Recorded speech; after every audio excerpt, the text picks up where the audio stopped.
Sir मेरा ना एक क्वेश्चन था कि बच्चे मतलब जैसे बेवजह हंसते हैं और इधर उधर उनका ध्यान होता है, हंसते रहते हैं, तो वो सेंसरी इश्यूज़ है या बिहेवियरल इश्यूज़ है? मतलब समझ नहीं पाते कि वो है क्या चीज़। अच्छा। देखिए एज ए पेरेंट्स आपका क्वेश्चन ये है कि हमें हर कंडीशन जब बच्चा कोई भी बिहेवियर शो कर रहा होता है या कोई भी ऐसा काम कर रहा होता है तो हमें लगता है ये सेंसरी इशू है, ठीक है। तो हम कैसे रिकॉग्नाइज करें कि हाँ ये सेंसरी इशू है या नॉर्मल बिहेवियर या नॉर्मल थिंग्स है कि यही होता है सब बच्चों में। Right sir. इसको कैसे डिस्क्रिमिनेट करें, इस चीज़ के बारे में आपका क्वेश्चन है। बिल्कुल। ठीक है, देखिए पहले बात हम समझ लेते हैं कि सेंसरी इशू और आपके इस चीज़ों को लेके थोड़ा सा और अच्छे से हम डीपली जाएंगे तो ज़्यादा अच्छे से जा पाएंगे। सेंसरी इशू और बिहेवियर और उसके सेल्फ अंडरस्टैंडिंग के ऊपर हम डिस्कस करेंगे, कंप्रेंशन के ऊपर डिस्कस करेंगे तो हम ज़्यादा अच्छे से समझ पाएंगे। देखो पहली बात तो सेंसेस को हमें समझना पड़ेगा कि जो भी बच्चा काम करता है वो किस सेंस के जरिए कर रहा है, ठीक है, वो किस सेंस के जरिए कर रहा है। देखिए एक बच्चे में रेपिटेशन बिहेवियर होता है, ठीक है, एक जिसे हम स्ट्रीमिंग बिहेवियर कहते हैं, ठीक है, एक बच्चे में इमोशंस भी है, ठीक है, और एक बच्चे का सेल्फ अंडरस्टैंडिंग है, मतलब सेल्फ बॉडी को इमेजेस को समझना है, ठीक है। अब बच्चे में जब बच्चा सेंसेस का यूज कर रहा होता है, किसी भी सेंसेस का यूज कर रहा होता है, जब हमारे 7-8 सेंसेस है जैसे जिसमें इंटरपर्सनल सेंसेस के भी ऊपर हम डिस्कस करते हैं कि इंटरपर्सनल सेंसेस क्या है, उसके ऊपर भी डिस्कस करते हैं।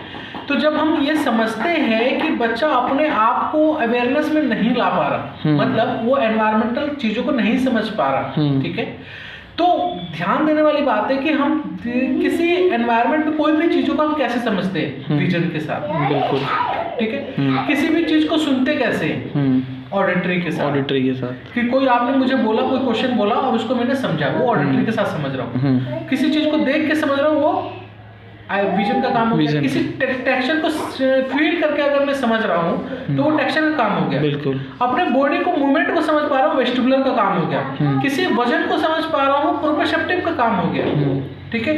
अपने जॉइंट का अच्छे से यूज कर पा रहा हूँ, वो प्रोप्रोसेप्टिव का काम हो गया। किसी कोई भी एनवायरनमेंट में स्मेल है, ठीक है, उस स्मेल को समझ पा रहा हूँ, वो हमारा ऑल्फैक्टरी का काम हो गया, ठीक है। टेस्ट का अलग काम हो गया कि हर तरीके का फूड आप टेक्सचर ले पा रहा है, बच्चा स्वैलो कर पा रहा है, अच्छे से खा पा रहा है, अच्छे से टेस्ट उसका समझ पा रहा है, तो ये इसका टेस्ट का सेंस हो गया। तो हमें ये समझना है कि कभी भी कोई बच्चा जब काम कर रहा होता है ना, तो वो किस सेंस के जरिए कर रहा है, मेरी बात समझ रहे हैं, कि वो किस सेंस के जरिए कर रहा है। कई बार क्या होता है, वो बिहेवियर ऐसे बिहेवियर आपको शो करेगा कि वो सेंसेस की वजह से, सेंसरी मतलब समझ ना होने की वजह, सेंसरी सेंस ना होने की वजह से, जैसे बच्चे फ्लिकरिंग कर रहे हैं, तो बच्चे क्या कर रहे हैं, विजन देख रहे हैं उसको, विजन का यूज कर रहे हैं, तो कहीं ना कहीं बच्चा विजन को लेके, सेंसेस को लेके समझ नहीं है बच्चे में, विजुअल परसेप्चुअल नहीं है बच्चे में। तो हमें ये समझना है कि उसके विजन के ऊपर काम करना है, ठीक है। बच्चा कोई चीज खरीद रहा है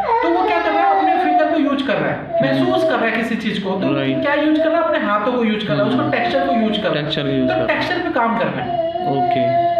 तो पहली बात तो ये समझने की जरूरत है कि जो भी बच्चा बिहेव कर रहा है वो क्यों कर रहा है, ठीक है ना, वो किस सेंसेस को यूज करने की कोशिश कर रहा है, राइट, ठीक है। जब आप ये समझ जाते हो कि किस सेंसेस को ज्यादा लेने की कोशिश कर रहा है या किसी सेंसेस को, जैसा मान लीजिए कोई चीज दिखाया आपने, बच्चा उससे भाग रहा है, ठीक है, देखते ही भाग रहा है, कई बच्चे होते महसूस करते भागते हैं, ठीक है, तो महसूस जो होने वाला है उसे किस वजह से हो रहा है, ठीक है, या अपने आप भागे जा रहा, वो वेस्टिबुलर इशू हो गया। कोई चीज आपने पकड़ाया, हेवी लगा उसे तो भागा, तो वो प्रोप्रोसेप्टिव का इशू हो गया। किसी चीज को टेक्सचर फील किया, वहां से भाग गया बच्चा डर के, या उसको समझ में नहीं आया कि क्या है, तो टेक्सचर का इशू हो गया।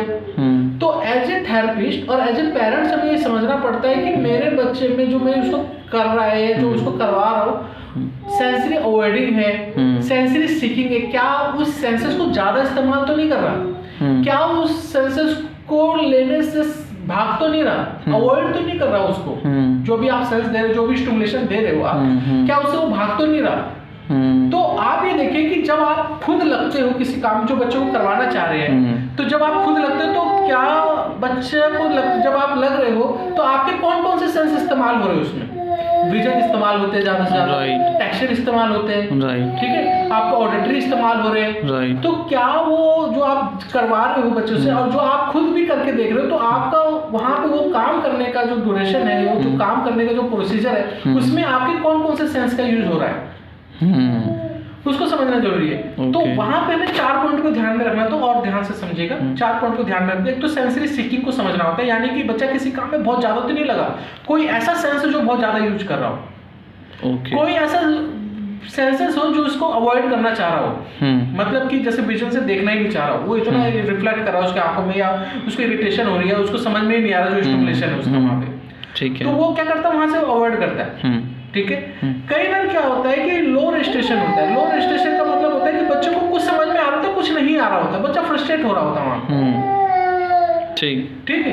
तो ये भी होता है, कई बार ये भी देखने को मिलता है। तो सेंसरी सीकिंग हो गया, सेंसरी अवॉइडिंग हो गया, लो रेस्ट्रेशन हो गया, और क्या होता है, सेंसरी ओवरलोडिंग हो जाता है कई बार, सेंसरी ओवरलोड हो जाता है। आप कराए जा रहे हो, नॉर्मल कर रहा था, ठीक है, नॉर्मल करते करते बच्चों को एकदम से वो मतलब वो भारी लगने लग गया, वो मतलब बहुत ज्यादा एफर्ट लगाने लग गया, उसमें बहुत ज्यादा उसमें ओवरलोड हो गया। यानी कि मान लीजिए मैं नॉर्मल काम कर रहा हूँ और काम करते करते मेरे को इतना ज्यादा हेवी सा फील होने लग गया उस चीज को लेके कि मेरे लिए एक सिचुएशन कौन था उसे समझने का, लेकिन उसको इतना ज्यादा दिया गया कि उसको समझ में ही आना बंद हो गया, तो सेंसरी ओवरलोड हो गया। ओके तो यहाँ पे पॉइंट समझने वाली है कि जब भी आप कोई काम करते हो या बच्चा कोई भी काम कर रहा हो, तो देखने वाली बात है कि वो किस सेंसेस का इस्तेमाल करना चाह रहा है। ओके जो 8 सेंसेस है, इंटरपर्सनल की भी बात करूंगा मैं, जिसमें बच्चों को थ्रस्ट का पता लगता है, प्यास का पता लगता है, भूख का पता लगता है, अपने एंगर का पता लगता है, अपने बॉडी में जो भी उसके ऑर्गन्स फील कर रहे हैं, ऑर्गन्स बाउल मूवमेंट का पता लगता है, अपने इमोशंस का पता लगता है। इंटरपर्सनल में कोई काम ही नहीं करना चाहता, और जब अंदर की कोई चीजें होती है तो हम सोचते हैं कि सेंसरी बिहेवियर हो रहा है, सेंसरी हो रहा है कुछ ऐसा। तो ये मैं समझाना चाह रहा हूँ कि कभी भी जो भी आप बच्चे से कराना चाहते हैं तो खुद करके देखिए कि उस काम में कौन कौन से सेंसेस का इस्तेमाल हो रहा है, ठीक है, पहली बात। तो दूसरी बात ये कि जब अगर उसके अंदर रिपीटेशन वाली कोई बिहेवियर है, कोई स्टीमिंग बिहेवियर है जिसको लगता है कि बार बार रिपीट कर रहा है, ठीक है, तो वो क्यों हो रहा है, वो किस सेंसेस की वजह से हो रहा है। तो हमेशा ऐसा नहीं सोचते कि सेंसरी की ही वजह से हो रहा होगा। ये जो 4 पॉइंट बता रहा हूँ, मतलब ऐसा जरूरी नहीं है कि बच्चे को नहीं समझ में आ रहा तो भी वो ये सब चीजें कर रहे हैं, मतलब हम लोग कई बार ये समझते हैं कि मतलब समझ में नहीं आ रहा है इसको, शायद इसलिए इस तरीके का रिएक्शन दे रहा है, बट उसके पीछे ये सब रीजंस होते हैं कि हम लोगों ने ये नहीं समझा कि ये मतलब विजन का इशू है या ऑडिटरी का इशू है, क्या पता ये सुन ही नहीं पा रहा है इस चीज़ को, कि उसको उस वर्ड का मतलब ही नहीं पता, और हमें कि उसी वर्ड उसी मतलब काम को लेके बार बार उसको बोल रहे हैं। हाँ, ये देखिए, और इसको थोड़ा सा और डीपली ले लेंगे तो हम ज़्यादा अच्छे से समझेंगे। इसको थोड़ा सा और डीपली लीजिएगा। जैसे मान लीजिए कि आप ऑडिटरी की बात कर रहे हो, ठीक है, तो ऑडिटरी में भी बहुत सारे स्टेप होते हैं। ओके। किसी चीज को सुनने से लेकर उसको समझने तक का एक स्टेप होता है, समझ रहे हैं आप? ओके। किसी चीज को फील करने से लेकर उसको समझने तक का स्टेप होता है। मेरी बात समझ रहे हैं? राइट। किसी मूवमेंट को करने से लेके, तो किसी मूवमेंट को फील करने से लेकर, किसी मूवमेंट को अपने आप को बैलेंस करने से, अपने आप को कोऑर्डिनेशन में रखने को लेकर समझना भी होता है कि मेरी बॉडी किस एनवायरनमेंट में कैसे अडॉप्ट करना है मुझे।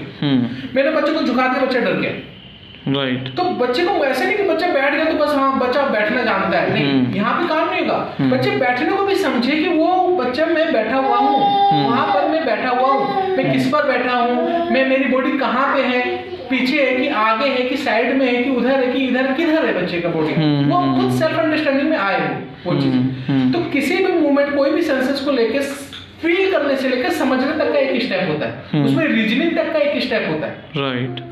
आप समझ रहे? तो रीजनिंग से के बाद जाता है सिक्वेंशियल का एक स्टेप होता है कि जिसमें 4 चीजें एक साथ दी जा रही है। ऑडिटरी को लेकर मान लीजिए 4 चीजें सुनाई आपने और चारों चीजों को समझ जाए, वो एक स्टेप है। हम क्या करते हैं, ऑडिटरी को बस हेडफोन लगा देते, बच्चा सेंसरी नहीं दिखा रहा, बच्चा मतलब कान नहीं बंद कर रहा, इतने से बात खत्म नहीं होती। आप ये देखिए कि किसी भी सेंसेस को जब इस्तेमाल कर रहा है तो वो कितना उसे समझ रहा है और कितना उस पर रीजनिंग कर रहा है और कितना उस पर लॉजिक लगा रहा है और कितना उस पर क्रिएटिविटी का यूज कर रहा है, बच्चा उस पर इमेजिनेशन लगा रहा है, ठीक है ना। ये सारे पॉइंट को ध्यान में रखना होता है। प्रॉब्लम सॉल्विंग कितना है किसी स्टिमुलेशन को लेके, किसी सेंसेस को लेके, ठीक है ना, ये सब पॉइंट को समझना चाहिए। तो मेरा कहने का मतलब ये कि जब भी कोई बिहेवियर देखो, उसको वो देखो कि कौन से सेंसेस को वो यूज कर रहा है या नहीं कर रहा है, कितना कर रहा है, या ज्यादा तो नहीं आ रहा कहीं, ठीक है। ये सब पॉइंट को समझना है। फिर अगर समझ के उसके बाद समझिए कि अगर बच्चे के अंदर टेक्सचर का कोई इशू नहीं है, तो ऐसे नहीं कि इशू खत्म हो गया। आप ये सोचिए कि किसी टेक्सचर को लेके क्या बच्चा रीजनिंग करता है कि नहीं करता, किसी टेक्सचर को लेके बच्चा लॉजिक लगाता है कि उसके अंदर क्रिएटिविटी है कि नहीं है। तो अगर मैं कोई टेक्सचर दे रहा हूँ, उसके अंदर प्रोग्राम डाल रहा हूँ, तो क्या उसको वो प्रॉब्लम सॉल्व कर पा रहा है कि नहीं कर पा रहा। Right sir, right. इसलिए मैं कहता हूँ कि हर स्किल्स पे काम करो, social skills, play skill, creativity, imagination, कॉपिंग skills, सारे स्किल्स जितने होते हैं, interpersonal skills, music skill, linguistic skills, cognitive perceptual skills, सब स्किल्स पे काम करने की जरूरत है, ठीक है। बच्चा कानों से सुना, आगे देखो आगे देखो, अब आप सोचो कि कान तो बंद करना छोड़ दिया अब तो नॉर्मल हो जाएगा, नहीं, ऐसा नहीं होता। आपको समझ देना पड़ेगा आगे क्या होता है, पीछे क्या होता है। ऑडिटरी समझ यही होता है। ऑडिटरी सेंस का मतलब यही होता है कि बच्चा हर सेंस को समझे, राइट, ठीक है ना, हर स्टिमुलेशन को समझे, हर वर्ड को समझे, तभी वो ऑडिटरी सेंसेस उसका अच्छे से काम कर रहा है। और ऑडिटरी सेंस वो समझ पा रहा है हर चीज को, आपके वर्ड को, आपके जो भी एनवायरनमेंट में टोन आते हैं, हर तरह का टोन दिखाओ। ऑटो है, मोबाइल है, डेस्कटॉप है, या कोई भी है, जैसे हवाई जहाज है या आपका शिप है, हर तरह का उसे समझाओ कि ये शिप होता है, ये होता है, ये वो होता है। तब हर सेंसेस को लेके एक लंबा चौड़ा कॉन्सेप्ट बनता है, और हर सेंसेस के ऊपर लास्ट पॉइंट तक जाना पड़ता है कि कोई भी चीजें दिखाई जाए, कैसी भी चीजें सुनाई जाए, कैसी भी चीजें फील कराई जाए, अच्छे से समझ, वो हमारा होता है। तो हम ये हर चीज को सेंसरी नहीं कह सकते, हर चीज में हमें लास्ट तक जाना पड़ता है, तब जाके बच्चे का सेंस अच्छे से यूज होता है। ओके, ठीक है सर, ठीक है, thank you so much. Okay.